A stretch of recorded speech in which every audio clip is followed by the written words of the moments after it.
신약성경 60페이지에 있습니다. 60페이지.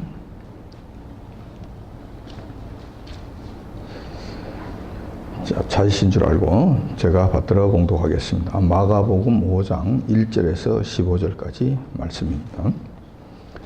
예수께서 바다 건너편 그라사인의 지방에 이르러 배에 오르심에 나오심에 곧 더러운 귀신 들린 사람이 무덤 사이에서 나와 예수님을 만나다. 그 사람은 무덤 사이에 거처하는데 이제는 아무나 쇠사슬로도 맬 수 없게 되었으니 이는 여러 번 고랑과 쇠사슬을 메었어도 쇠사슬을 끊고 고랑을 깨뜨렸음이라. 그리하여 아무도 저를 제어할 힘이 없는지라. 밤낮 무덤 사이에서나 산에서나 늘 소리 지르며 돌로 제 몸을 상하고 있었더라. 그가 멀리서 예수님을 보고 달려와 절하며 큰 소리로 부르짖어 가로되 지극히 높으신 하나님의 아들 예수여, 나와 당신과 무슨 상관이 있나이까? 원컨대 하나님 앞에 맹세하고 나를 괴롭게 마옵소서 하니, 이는 예수님께서 이미 저희에게 이르시기를 더러운 귀신아 그 사람에게서 나오라 하셨음이라. 이에 물으시되 내 이름이 무엇이냐 가로되 내 이름은 군대니 우리가 많음이니이다 하고 자기를 이 지방에서 내어보내지 마시기를 간절히 구하더니 마침 거기 돼지의 큰 떼가 산 곁에서 먹고 있는지라. 이에 간구하여 가로되 우리를 돼지에게로 보내어 들어가게 하소서 하니 허락하신대 더러운 귀신들이 나와서 돼지에게로 들어가니 거기 거의 2,000마리 되는 떼가 바다를 향하여 비탈로 내려더라. 바다에서 몰사하건을 치던 자들이 도망하여 읍내의 초원에 구하니 사람들이 그 어떻게 된 것을 보러 와서 예수님께 이르러 그 귀신 들렸던 자 곧 군대 집혔던 자가 옷을 입고 정신이 온전하여 앉은 것을 보고 두려워하더라. 아멘. 오늘 본 말씀을 중심으로 해서 더러운 귀신아 나오라 하는 제목으로 말씀을 전하고자 합니다. 오늘은 특별히 귀신에 대해서 좀 말씀을 드리고자 합니다. 여러분들이 귀신에 대해서 많이 들었고 또 귀신의 이야기에 대해서는 많은 호기심을 가지고 있습니다. 그런데 정작 귀신에 대해서는 잘 모르거나 제대로 알지 못하는 경우가 많아요. 왜 그러냐면은 귀신도 영적인 존재가 되기 때문에 우리가 완전한 영적인 사람이 아니면은, 그리고 영의 세계를 완전히 볼 수 있지 못하다면은 그 영적인 그 존재를 다 인지하지 못하기 때문에 그런 거예요. 그러므로 하나님께서 말씀을 통해서 저희들에게 가르쳐 주지 아니하시면 귀신의 정체에 대해서도 우리 인간은 도무지 알 수가 없는 것입니다. 특별히 귀신들은 거짓말의 명수입니다. 그래서 진리를 모르는 사람들을 대상으로 해서 그들을 속이는 것은 식은 죽 먹기보다 더 쉬운 거예요. 한 두 번, 세 번 정도 속이면은 그냥 다 쏘가 넘어가는 거예요. 그 누구도 귀신의 거짓말에 자유로울 수 있는 사람은 없습니다. 그거 이길 수 있는 사람은 아무도 없어요. 그래서 이 땅에 살고 있는 수많은 세상 사람들이 귀신들에게 썩습니다. 그 귀신들에게 장악을 당하게 됩니다. 귀신의 영향력 안에서 살게 됩니다. 이렇게 살아서 기쁘고 즐겁다면 누가 뭐라 그러겠습니까마는 귀신들에게 붙잡혀서 사는 삶이 너무 고통스럽고 힘들기 때문에 우리가 이 사실을 제대로 알아야 된다는 것입니다. 그런데 더 희한한 것은 이 세상 사람들은 귀신들에 의해서 고통받고 힘들게 사는데도 불구하고 대부분의 사람들이 그것조차 모르는 거예요. 그것조차. 내가 왜 고통받고 있는가? 내가 왜 지금 이 괴로움 속에서 헤매고 있는가? 그 원인에 대해서 알지 못한다는 거예요. 쏘가도 너무 완전하게 쏟고 사는 이 모습을 우리가 보게 된다는 거예요. 20세기 최고의 기독교 변증가이면서 철학가인 C.S. 루이스라는 사람, 여러분들이 아실 줄로 압니다. 유명한 사람입니다. 지금은 돌아가셨어요. 그분 일찍이 이렇게 말했어요. 스크루테이프의 편지라는 그 유명한 책에서 이렇게 귀신에 대해서 기록해 놓았어요. 우리 인간이 악령들에 대해 빠져들 수 있는 두 가지 동일하면서도 상반되는 과오가 있다. 그 하나는 악령의 존재를 믿지 않는 것이고 다른 하나는 악령을 믿고 지나치게 불건전한 관심을 갖는 것이다. 악령들은 이 두 가지 과오를 보고 똑같이 좋아하고 그리고 물질주의자가 되든지 혹은 마술사드가 되든지 똑같은 즐거움으로 환영한다. 다 이렇게 갈파를 했습니다. 귀신들은 인간들이 귀신이 없다고 하는 자들 너무 좋아한다는 거예요. 쏘기가 쉬우니까 마음 놓고 쏘기를 수 있으니까 다시 말해서 눈 뜨고도 전혀 모르니까 자기 앞에 그냥 왔다 갔다 하고 뒤에서 꼬집고 머리를 치고 막 난리를 쳐도 그 위에 그냥 막 오물을 갖다 퍼붓고 해도 전혀 모르는 거예요. 없다 그러니까. 그러니까 이럴 때 되면은 귀신들은 그런 사람들은 뭐 마음 놓고 가지고 노는 거, 마음 놓고 가지고 노는 거.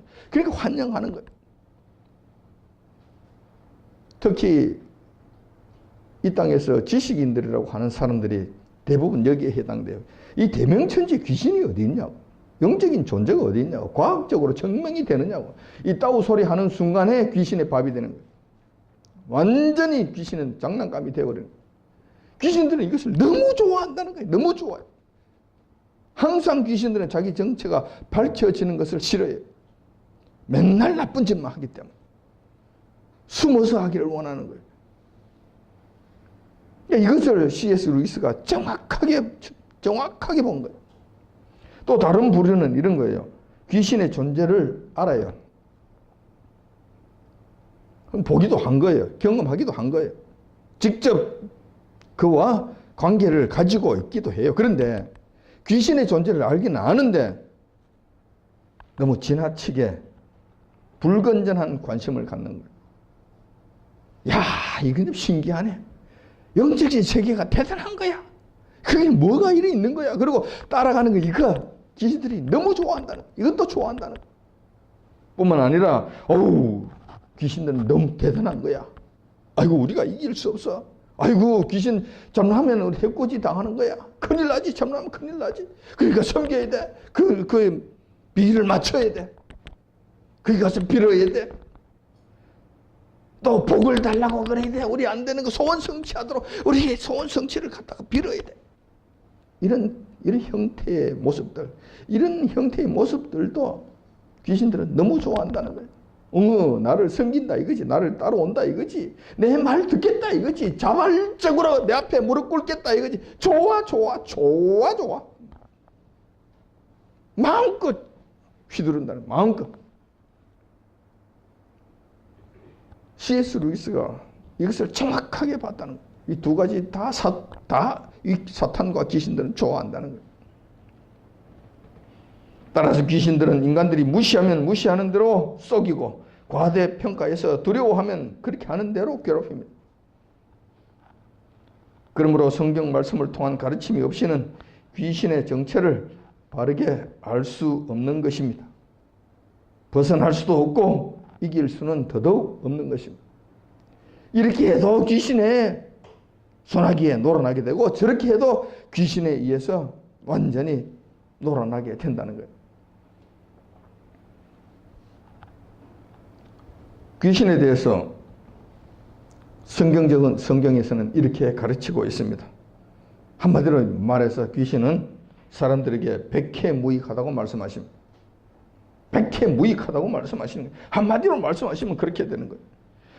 요한복음 8장 44절에 기록된 말씀에 보면은 저는 처음부터 살인한 자요. 이 저는 이럴 때 이 저는 사탄을 이야기하는 거예요. 귀신들을 이야기하는 거예요. 마귀는 처음부터 살인한 자요. 진리가 그 속에 없으므로 진리에 서지 못하고 거짓말을 할 때마다 제 것으로 말하나니 이는 그 귀신이 거짓말쟁이요 거짓의 아비가 되었음이니라. 모든 거짓의 원흉이 이 사탄, 마귀, 귀신들이라는 거예요. 또 요한복음 10장 10절에 보면은 이렇게 기록되어 있습니다. 도적이 오는 것은 도적질하고 죽이고 멸망시키려는 것뿐이요. 이때 도적질하는 그 존재는 바로 이 사탄을 의미합니다. 이 사탄이 오는 것은 도적질하고 죽이고 멸망시키려는 것뿐이요. 성경에서는 분명하게 이렇게 가르쳐주고 있습니다. 자, 이 성경적 가르침을 정리해보면 이렇습니다. 처음부터 살인한 자예요. 이 귀신들은, 이 사탄은 처음부터 살인한 자입니다. 여러분 잘 아실 거예요. 아담과 이브를 속여서 죽음으로 몰아갔습니다. 그러니까 살인한 자예요. 뿐만 아니라 아담의 아들 가인이 동생인 아벨을 쳐 죽였습니다. 그 일을 할 때 사탄이 그 일을 배후에서 조종을 한 겁니다. 그래서 우리는 사탄을 처음부터 살인한 자라고 말씀하시는 거예요. 두 번째, 진리가 그 속에 없습니다. 사탄은 진리가 그 속에 없습니다. 사탄은 진리를 소유하지 못합니다. 그러므로 진리를 알지 못합니다. 진리를 가르쳐 줄 수 없습니다. 그러므로 그는 하는 것마다 거짓말만 하게 되는 거예요. 진리가 없기 때문에 그래. 진리를 소유할 수 없기 때문에 그래. 요한님께서 그에게 진리 소유하는 것을 허락지 아니하시기 때문에 그는 없는 거예요. 그러므로 사탄을 따라가는 자가 얼마나 바보스러운 것인지 여러분들이 잘 기억하시기 바랍니다. 그 다음에 귀신은 사탄의 거짓의 아비가 됩니다. 오늘 말씀이 성경에서 가르쳐 주신 그 말씀이 그런 거예요. 거짓의 아비. 세상 모든 거짓말은 사탄의 농간에 의해서 일어나게 되는 것입니다. 아담과 이브에게 선악과를 먹게 한 그것도 거짓말로 속여서 일어난 사건입니다. 만약 저에게 오늘 저와 여러분들 속에서 내가 이 말을 하면 내가 불리하지 않나. 그러니까 이것을 살짝 비켜서 이렇게 돌려서 다른 말로, 거짓말로 이야기하면 되지 않을까 했을 때, 그 마음이 들 때, 이것은 성령께서 주관하시는 마음이 아니라 사탄이 옆에 와서 거짓말해 해도 되는 거야. 그까짓 한 번 거짓말 한다고 무슨 죽을 일이 생기겠어? 해도 괜찮아.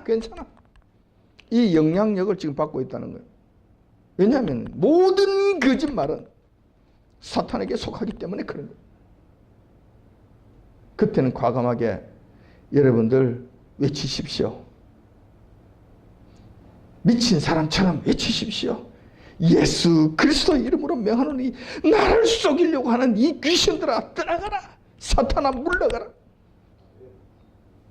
이렇게 해서 거짓말을 하려는 의도를 이기십시오. 극복해 나가십시오. 그 다음 이 사탄은 도적질하는 놈입니다.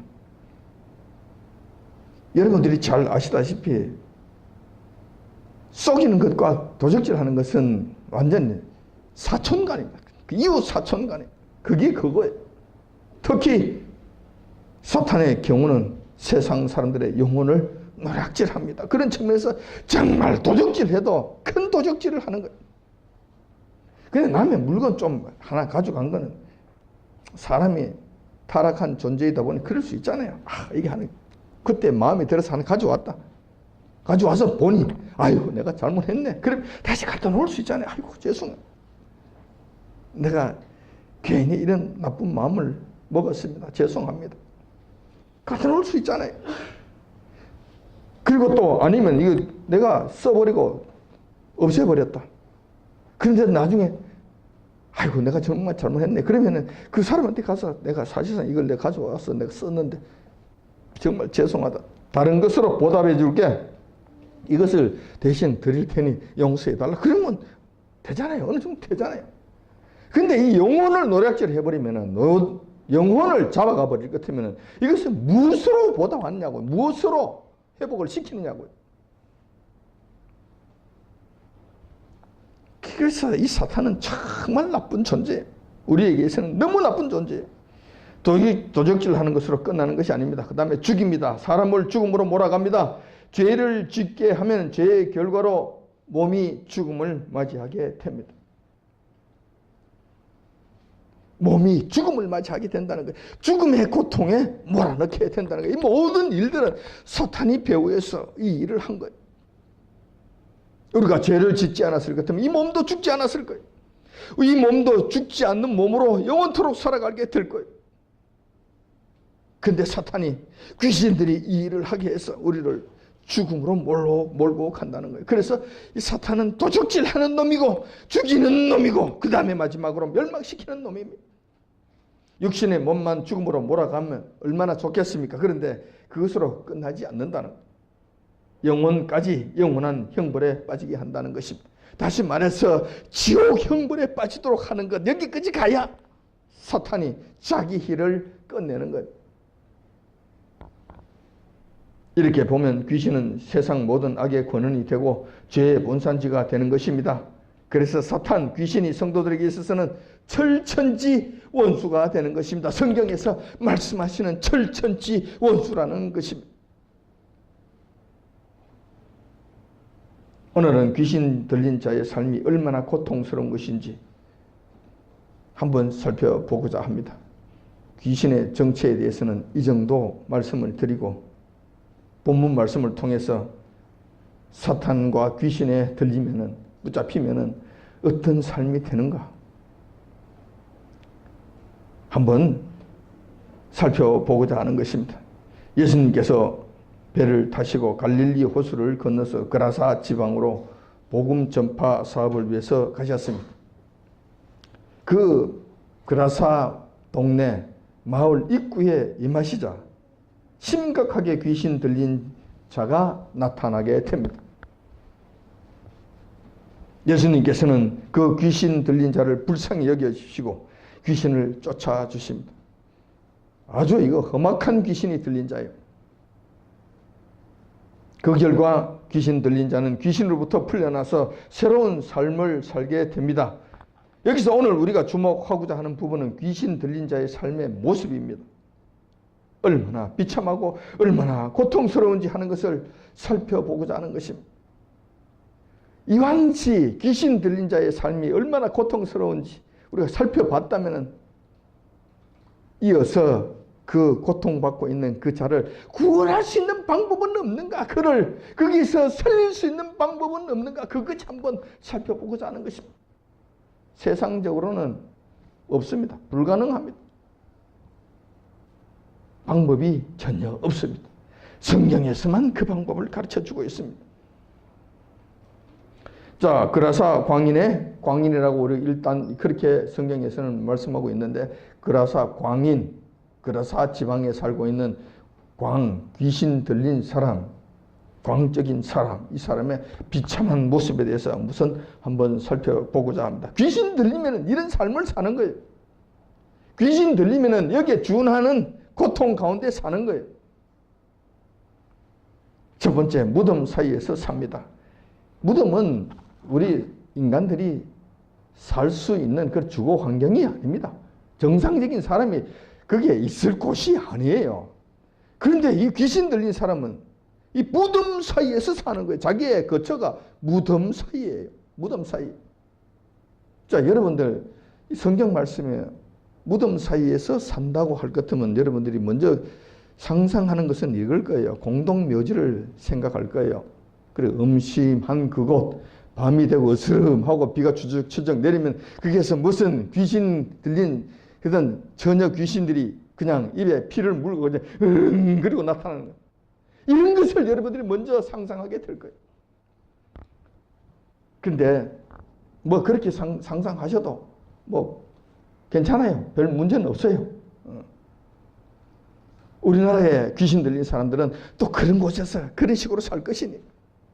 그런데 이스라엘의 무덤은 우리나라의 무덤하고는 조금 다릅니다. 이스라엘 가보신 사람들은 알 거예요. 그게 석회암 바위가 있어요. 그 석회암 바위는 지금 우리나라 청석 바위처럼 그렇게 단단하지는 않아요. 곡괭이로 찍으면 어느 정도 찍히는 그런 바위예요. 그런 바위하고 아주 흙하고 한 중간쯤 된다고 보시면 돼요. 아주 단단한 흙이라고 보시면 돼요. 그걸 파는 거예요. 그 석회암, 그 바위를 파는 거예요. 파서 굴을 만들어요. 자, 굴을 만들어서 거기에다가 시신을 안치하는 거예요. 안치하는데 한 사람만 안치하는 것이 아니라 자기 조상 때부터 시작해서 자기 후손들까지 여러 사람을 거기 갖다 안치하는 거예요. 돌아가시면 그곳에 모시는 거예요. 그것이 그들의 무덤이에요. 그리고 입구는 큰 돌로 막아버린 거예요. 예수님이 돌아가셨을 때 아리마대 요셉의 그 무덤에 들어가셨잖아요. 근데 그 무덤은 아리마대 요셉이 자기가 유명 인사가 된 이후로 그리고 자기가 재력을 가진 이후로 자기를 위하여 사용하려고 처음으로 만드는 새로운 무덤이었어요. 그게 처음 만드는 그 무덤에 예수님께서 들어가신 거예요. 그게 다른 사람들의 시신이 있었던 것은 아니에요. 그래서 아리마대 요셉이 자기가 들어가고 자기 부인이 들어가고 자기 자식들이 들어가고 자기 후손들이 거기에서 계속 장례를 지낼 수 있는 그런 무덤을 자기가 만들어 놓았던 거예요. 여기에 예수님을 앉히시겠다는 거예요. 그리고 그 입구는 큰 돌로 막아버렸어요. 왜냐하면 돌로 막지 않으면 짐승들이 와서 그 시신을 해치기 때문에 그래요. 시신을 해치지 못하도록 하기 위해서 큰 돌로 막아 놓는 거예요. 자, 이것이 이스라엘의 무덤의 모습이에요. 그런데 그런 무덤이라 하더라도 사람 시체가 있는 곳이잖아요. 그것이 공동묘지처럼 여러 군데 있는 곳이잖아요. 그곳에서 지금 산다는 거예요. 이것은 사람이 살만한 곳이 아니에요. 아무튼 귀신이 들리면 귀신은 사람을 정상적인 곳에서 정상적인 생활을 하지 못하게 합니다. 귀신들은 주로 음산하고 으시시하고 더럽고 추저온 것을 좋아합니다. 무질서한 것을 좋아한다는 거예요. 그래서 귀신 들린 자는 자기 종이 된 그 자는 몰고 그쪽으로 가는 거예요. 자기가 좋아하는 그곳으로 가는 거예요. 그곳에서 살아라는 거예요. 이렇게 만드는 거예요.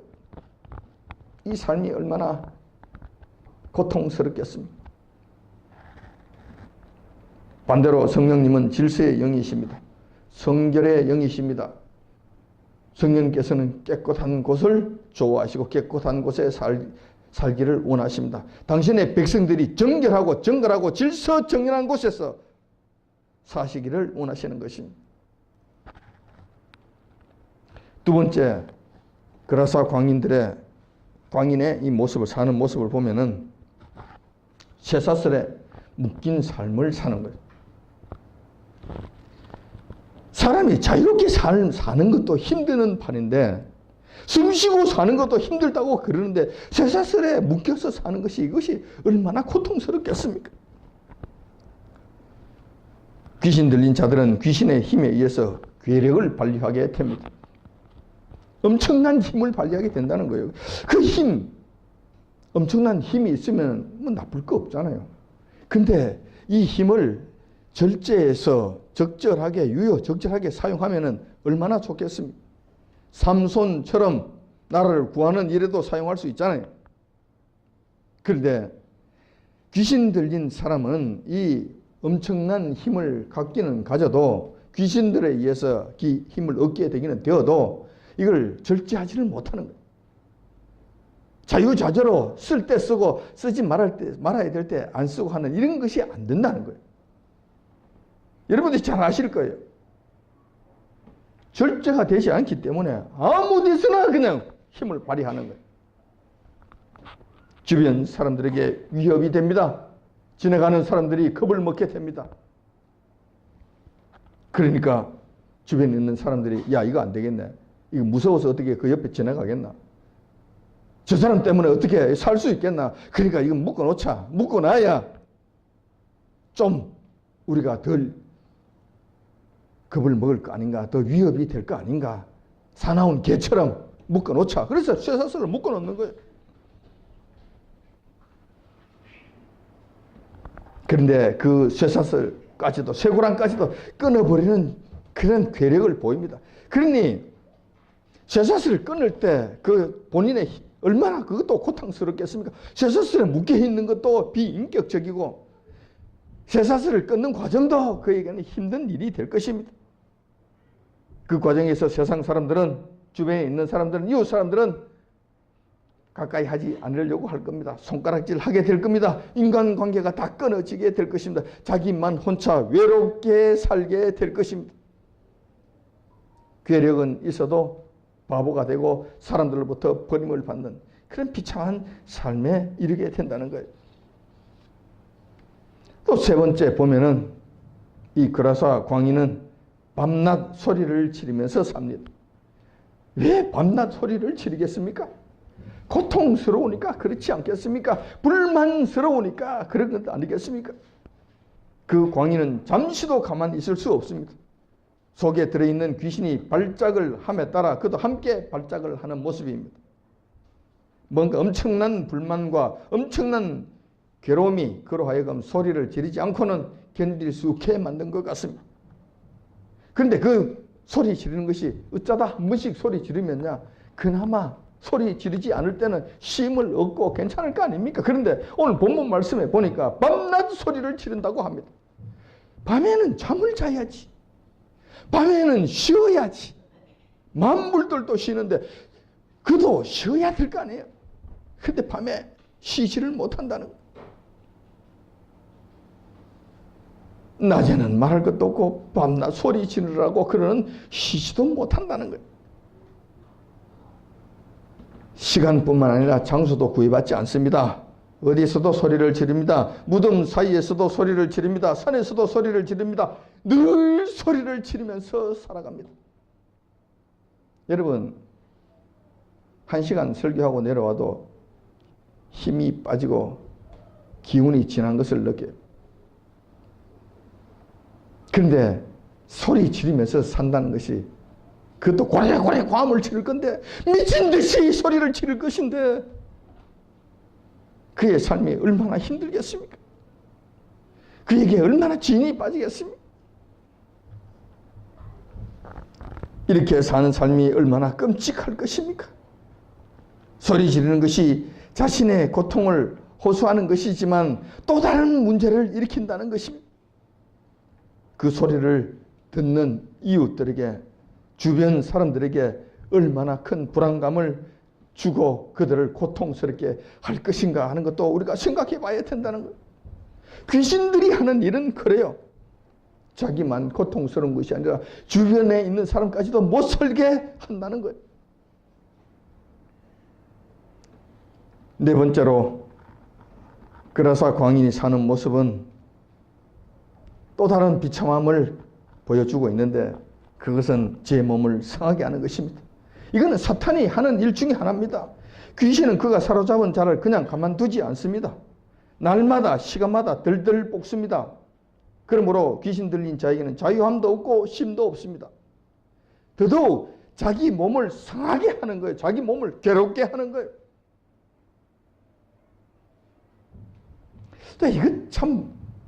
이건 참 말이 안 되는 일이다 싶은데 사실 그렇다는 거예요. 그런데 실질적으로 이 당하는 자들의 고통은 이보다 더 심각하다는 거예요. 무당으로 살다가 그리스도인이 된 자가 고백하는 내용을 제가 잠깐 들어본 적이 있습니다. 기독교 방송에서 들어봤습니다. 귀신을 그들은 몸주라고 불러요. 몸의 주인이라는 이야기예요. 참 웃기는 이야기예요. 우리 예수님이 우리의 주인이 되셔야 되는데 그들은 그 귀신이 그들의 주인이 되는 거예요. 그래서 그들은 그 귀신을 몸주라고 부릅니다. 근데 그 몸주가 되는 그 귀신은 그 무당을 평생 부려먹고 쓸모가 없어서 버릴 때에는 비참하게 몸을 치고 간다고 합니다. 평생 부려먹고 이제는 더 이상 쓸모가 없게 되고 이제 죽음이 가까이 오게 되면은 그냥 그들을 비참하게 친다는 거예요. 그래서 평생을 한결같이 손이 발이 되도록 빌고 밤새워 기도하고 날마다 정성껏 제사 드리고 귀신이 하라는 대로 다 했는데도 소용이 없다는 거예요. 이건 아무 소용이 없다는 거예요.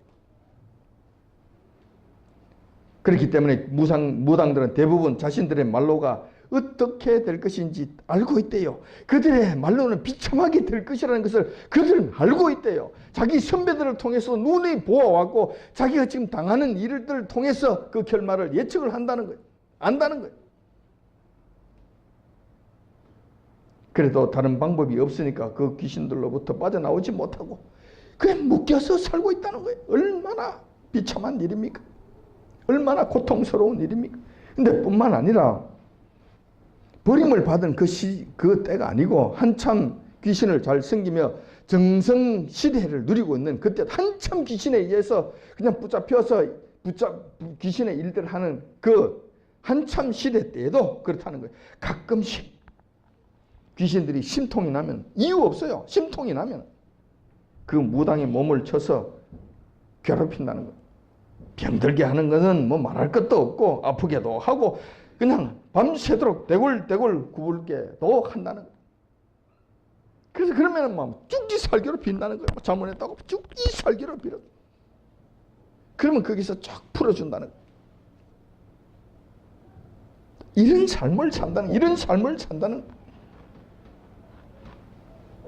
거예요. 사탄에 의해서, 귀신들에 의해서 붙잡혀서 사는 사람들의 모습이 얼마나 비참한 것인가, 얼마나 괴로운 것인가.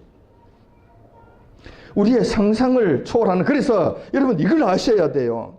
예수님 안에서, 성령님 안에서 성령께 붙잡힌 바 된 사람으로서 살아가는 이 삶의 축복이 어떠한 것인지를 여러분들이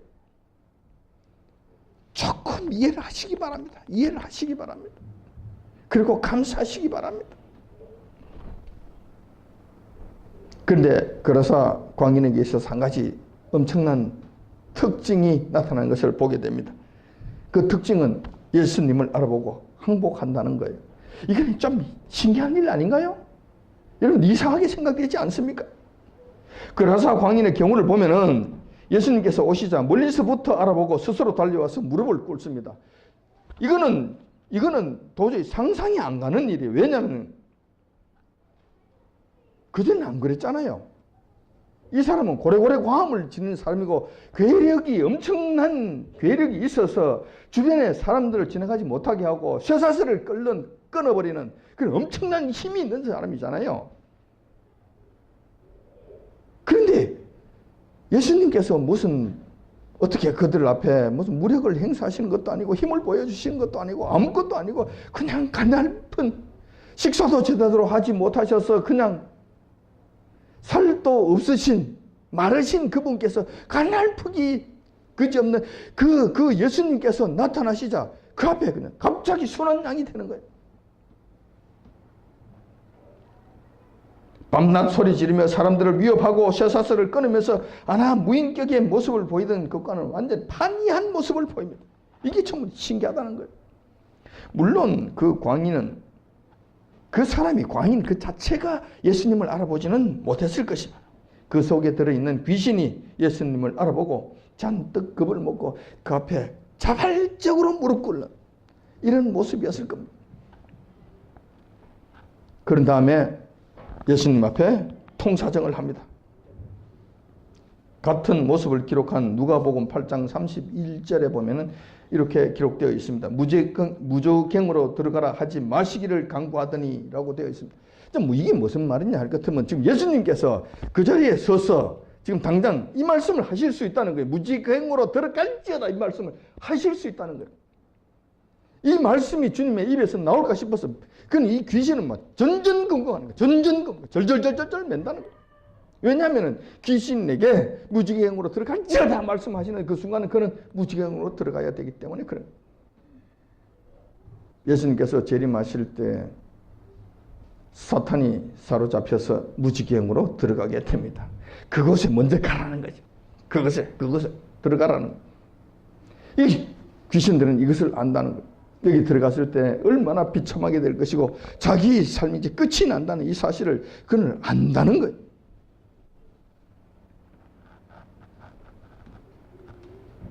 예수님께서 그 귀신에게 무지개행으로 들어갈지어다라고 명령하시는 날 그 귀신은 이 세상에서의 삶이 끝나버리는 거예요. 더 이상 그는 여기서 살지 못하는 거예요. 활동하지 못하는 거예요. 속된 말로 그 귀신은 그날 정말 큰일 날 뻔한 거예요. 예수님 앞에서 10년 감수한 거예요. 죽을 뻔한 거예요. 죽을 뻔한 거예요. 예수님께서 다행히 무지개행으로 들어가라고 명하지 아니하심으로 말미암아 그는 무지개행으로 들어가지는 않았습니다. 그래서 귀신들은 예수님을 알아보고 완전하게 꼬리를 내리고 그 명령에 두려워 떠는 것입니다. 이렇기 때문에 두려워 떠는 거예요. 아마 2000년 전 그때 그 귀신 무지개행으로 들어가지 않았습니다. 그 귀신은 영적인 존재이기 때문에 죽지 않습니다. 그럼 그때 그 귀신은 지금 어디에 있을까? 어딘가에서 그 귀신은 지금도 활동하고 있을 거예요. 이 세상 어느 곳에서 또 자기의 밥을 찾아서 자기의 몸주가 될 그 대상자를 찾아서 지금도 활동하고 있을 거예요.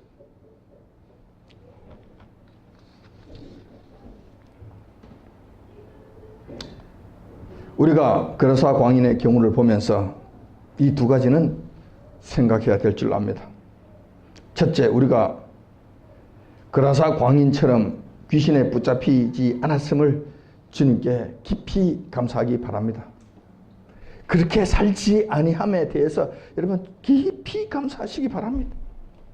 두 번째로, 귀신 들린 자의 삶이 얼마나 고달픈지 조금이라도 이해하고 그들을 돕기 위해 힘쓴 자가 되어야 할 것입니다.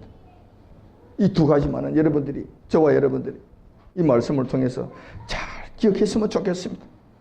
또한 우리가 이 그라사 광인을 통해서 조심해야 할 것은, 모든 귀신 들린 자들이 그라사 광인처럼 그런 광폭한 난폭한 행동을 보인다고 생각하는 것은 아니라는 거예요. 그렇게 생각할 필요는 없다는 거예요. 다시 말해서 귀신 들렸다고 해서 전부 다 이런 식으로 하지는 않는다는 거예요. 귀신들의 숫자가 많고 귀신들마다 특징이 조금씩 다르기 때문에 귀신 들린 자들의 형태도 조금씩 다르다는 것입니다. 사도행전 16장 16절에 보면은 사도 바울이 빌립보에서 전도 사업을 감당할 때 귀신 들린 소녀를 만난 장면이 나옵니다. 그때 그 소녀는 귀신이 들렸음에도 그라사 광인처럼 그렇게 광포하지 않았습니다. 그걸 비교적 조용하게 지내면서 점을 쳐서 자기 주인에게 돈벌이를 해주는 것으로 살아갔어요. 그러니까 막 사람을 보고 이러고 이러지는 않은 거예요. 조용조용하게 다니면서 뭐 이렇게 한 거예요. 자, 귀신이 들려서 점을 치는 이런 형태를 보이는 것도 귀신에 들린 모습은 맞아요. 그런데 그라사 광인처럼 이렇게 난폭하지는 않았다. 그러므로 이렇게 보이는 경우도 있고 저렇게 보이는 경우도 있다. 이런 것을 여러분들이 잘 기억하시기 바랍니다. 그런데 귀신 들린 자들의 귀신들은 악을 행하며 그 사람을 죽이고 멸망시키는 일에 있어서는 매한 가지 똑같은 일을 한다. 그 부분에 있어서는 다르지 않다는 것. 이것만 여러분들이 분별하시면 될 줄 압니다. 자, 그 다음에 이제 우리가 생각해 봐야 될 것은 귀신을 어떻게 대적할 것인가, 귀신을 어떻게 쫓아낼 것인가, 어떻게 그 귀신을 이겨낼 것인가 하는 거예요. 성경에는 이 부분에 대해서도 잘 기록해 놓았습니다. 비법은 간단합니다. 예수님의 이름으로 명령하면은 추방이 되는 것입니다. 그라사 광인에 대해서는 예수님께서 친히 이렇게 말씀하셨습니다. 그 광인의 몸에서 나오라 라고 명하셨습니다. 자, 오늘 본문 말씀 8절에 보면, 5장 8절에 보면 기록되어 있습니다. 이는 예수님께서 미리 이미 저에게 이르시기를 더러운 귀신아 그 사람에게서 나오라 하였습니다. 그 광인의 몸에서 나오라고 명령하시면 그 귀신은 꼼짝 못하고 나오게 됩니다. 예수님께서 말씀하시면 그대로 나오게 된다는 거예요. 그리고 빌립보에서 사도 바울이 만난 귀신 들린 요정에 대해서는 사도 바울이 이렇게 그 귀신을 쫓아냈습니다. 본문 말씀 사도행전 16장 17절 거기 보면 이렇게 기록되어 있습니다. 예수 그리스도의 이름으로 내가 네게 명하노니 그에게서 나오라 이렇게 명령합니다. 그러자 즉시 그 귀신이 그 여종의 몸에서 나오게 됩니다. 비법은 이것입니다. 우리는 예수님의 이름으로 이것을 극복할 수 있다는 것, 이것이 비법인 것입니다. 우리는 예수님의 이름에 권세가 있기 때문에 예수님의 이름으로 명하기만 하면 귀신들은 예수님의 이름을 듣고 두려워 떨며 도망가게 된다는 것입니다. 그런데 여기서 우리가 조금 더 조심해야 될 일이 있습니다. 이 예수님의 이름으로 명하는 자가, 그 명하는 자가 적어도 성령님의 사람은 되어야 된다는 거예요. 성령님의 사람이 아닌 경우에 그렇게 하다가는 오히려 해를 당할 수 있습니다. 두 번째, 그렇게 명했을 때 그 대상이 되는 그 사람이, 귀신 들린 그 사람이 자기가 적극적으로 귀신으로부터 해방되겠다는 의지는 보여야 돼요. 거기서부터 나는 나와야 되겠다는 이 의지는 가지고 있어야 돼요. 나는 죽어도 난 여기 있을 거야. 난 여기가 좋아. 그렇게 되는 한 우리는 그를 구해내기가 어렵다는 거예요. 구해낼 수 없다는 거예요. 예수님 정도 되신다면 명령과 동시에 다 끝나지만은 우리는 그렇게는 안 돼요. 그들이 동의하지 아니하고 나는 끝까지 여기 있을 거야 하고 붙잡혀 그게 있을 때는 우리가 그를 구원할 수가 없다는 거예요. 구원하기가 한계에 부닥친다는 거예요. 그러므로 우리가 성령님의 사람이 되어야 되고 그 사람이 거기서 나오고자 하는 적극적인 의지가 있어서 주님의 이름으로 명령하셨을 때 그 귀신은 떠나가고 거기서는 구원을 얻게 된다는 것입니다. 오늘은 우리가 귀신 들려 사는 자들의 비참함을 성경 말씀을 통해서 알아보았습니다. 지금도 그라사 광인처럼 귀신에 의해 고통받으면서 살아가는 자들이 우리 주변에 생각보다 많다는 것을 기억하시기 바랍니다. 그래서 먼저 우리가 귀신에 의해 사로잡히지 않고 평안함을 누리고 있음에 감사하기 바랍니다. 그 다음에 귀신들에 의해 고통받고 있는 이웃이 있다면 긍휼한 마음으로 그들을 돕되 예수 그리스도의 이름으로 그 흉악한 결박에서 풀어내어 주님 안에서 함께 자유함과 영생을 누리도록 하는데 힘쓰시기를 이 시간 주님의 이름으로 축원드립니다. 아멘.